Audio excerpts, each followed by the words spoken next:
大家好，欢迎来到仙女速成班，我是 Kavi。我是 Kati。我是齐平。今天啊，我要先来感谢两个人哦，就是要大声的感谢我的好朋友齐平跟 Kati。没有他们啊，这个频道可能早就变成小妖精速成班了。说真的啊，是他们让我们的节目可以一直陪伴大家。我们今天要聊的主题啊，就是感恩的力量。我们要来唱感恩的心吗？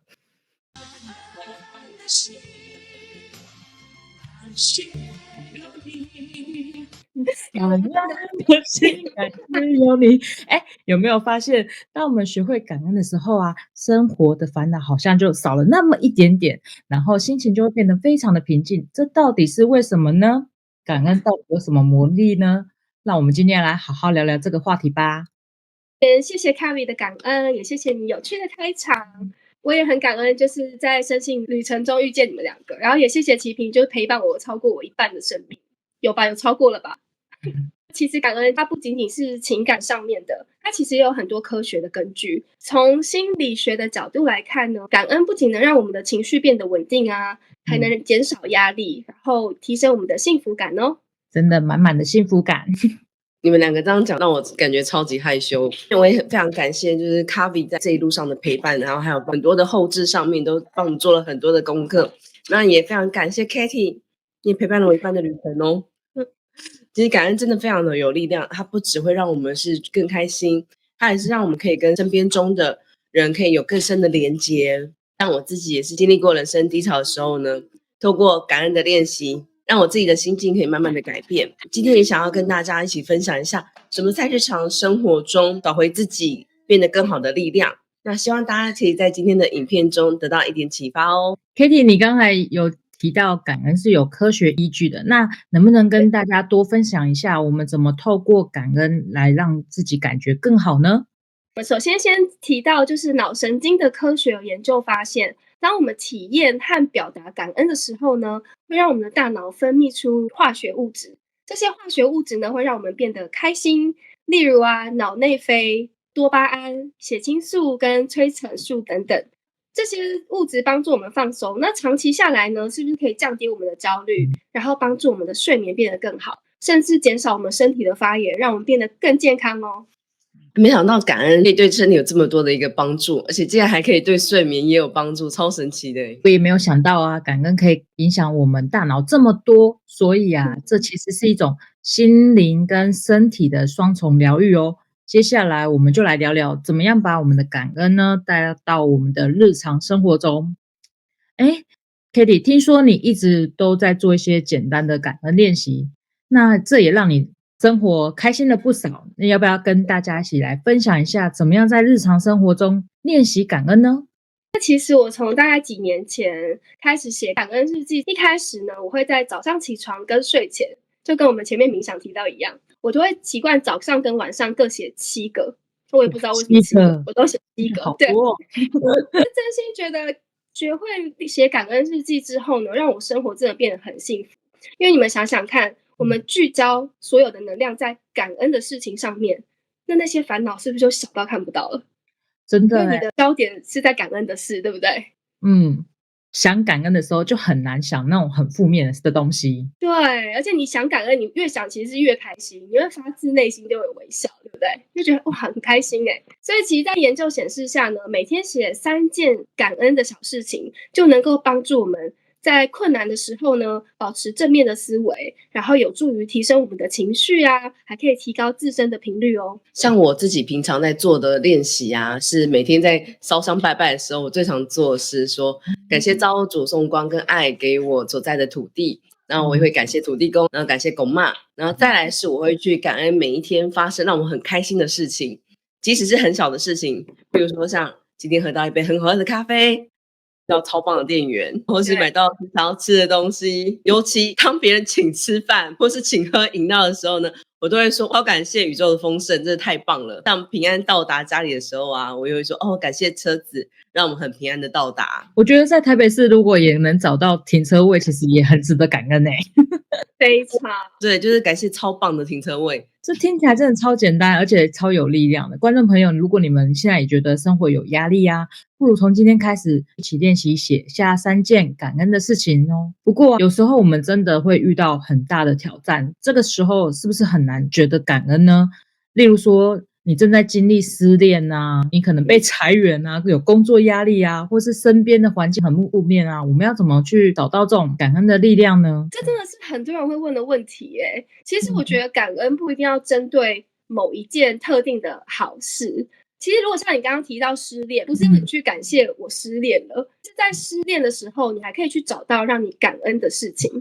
但是有些人早上起床就会感恩自己还活着，就是像这种稀松平常的事情都很值得我们去感恩啊。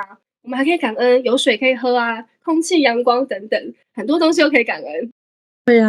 我其实也很感谢，因为像我现在搬来美国，你知道美国的房子都会有一点年纪，因为我们不是新房子，它马桶有点老旧，我都会感谢它很通顺，不会塞住。然后，所以啊，像有些人说今天其实没什么特别的事，有什么好感谢的呢？我觉得就是从日常生活中找出一点点小事，都可以很值得感激哦。塞马桶真的很崩溃。真的。所以我们其实不一定要去纠结一天当中发生的什么好事或者什么事情。过去我们曾经感受到的善意，我们可以拿出来感恩啊。像我就会感谢我有个幼稚园老师对我超好的，我到现在都还记得他的名字。也太久远了吧？什么事情都可以感恩啊。真的超棒。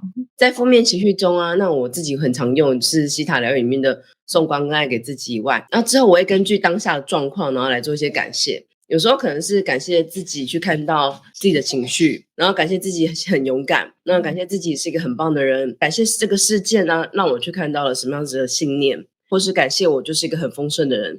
在当下的话呢，我们就去感谢所有事件的每一个人。很多时候我们都会去发现，一定有什么事情是值得感谢，即使在我们那个情绪里面。我懂那种感觉，就是你可以透过感恩啊，就算我们处在那种低潮的情况下啊，也能找到一点点、一些些支持我们走下去的那种力量哦。有些观众朋友可能会问啊，或是我们常常我们在做个案的时候，就会有个案问说，像我的家庭和工作环境都是充满了负面能量，我怎么可能有能力去练习感恩呢？这也真的是一个很常见的问题耶。其实我觉得人处在负面的环境之下，更应该要学习感恩。我们可以先从刚刚齐平说，我们先感谢自己嘛，对不对？我们可以试着每一天跟自己说一句感谢自己的话，或是鼓励自己的话，像是过去啊曾经做过的事情，其实都可以。你可以去感谢，比如说我曾经完成了一项任务啊，一个工作，或是感谢自己今天有好好的吃饭。哇，我可以感谢我自己这么棒，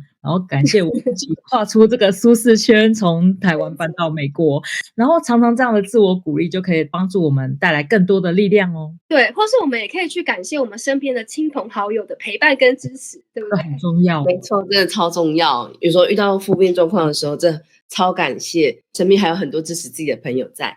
那另外我们在之前呢有一集能量场与自我保护那一集，那大家也可以去参考看看如何不被受影响哦。我们今天也要感谢我们有特别来宾哦，就是启平的小女儿。对，这些方法都很实用。那可能还有其他的观众朋友可能会问到说，我每天工作忙碌，怎么找到感恩的时间呢？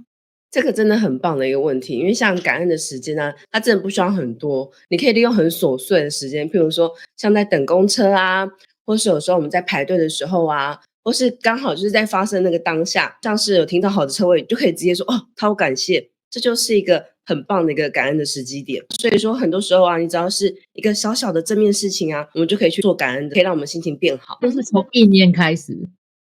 对，发出这个意念。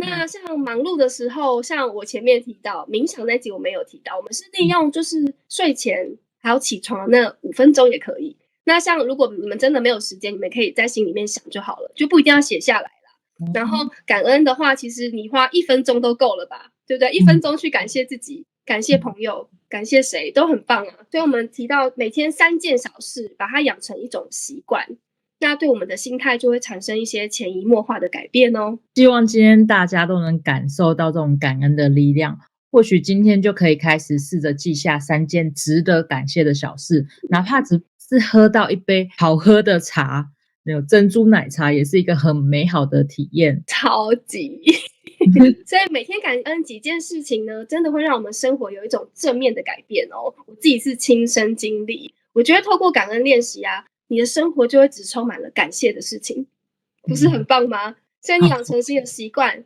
你会觉得每天都超开心，真的会带来持久的幸福感哦。幸福感，感觉就是整个就是心花开的那种幸福感，很快乐。所以我们要抱着感恩的心。没错，像我自己做了以后啊，也是变得很开心。或许说现在你就可以留言告诉我们说，今天有哪些事情是你值得感恩的小事呢？那我们一起让感恩的事件啊，感恩的力量，可以在我们的生活中发酵。像观众朋友啊，也可以来追踪我们的 IG， 我们也做了1个月的感谢我们自己身体的器官。那如果大家有兴趣的话，也欢迎来追踪哦。那今天就感谢大家的收看。如果你也喜欢我们今天的影片，记得按赞、订阅，还有分享给需要的人。我们下次再见咯，拜拜。拜拜。哦，对了，上片的时间刚好是感恩节，祝福大家感恩节快乐哦！感恩节快乐！感恩节快乐！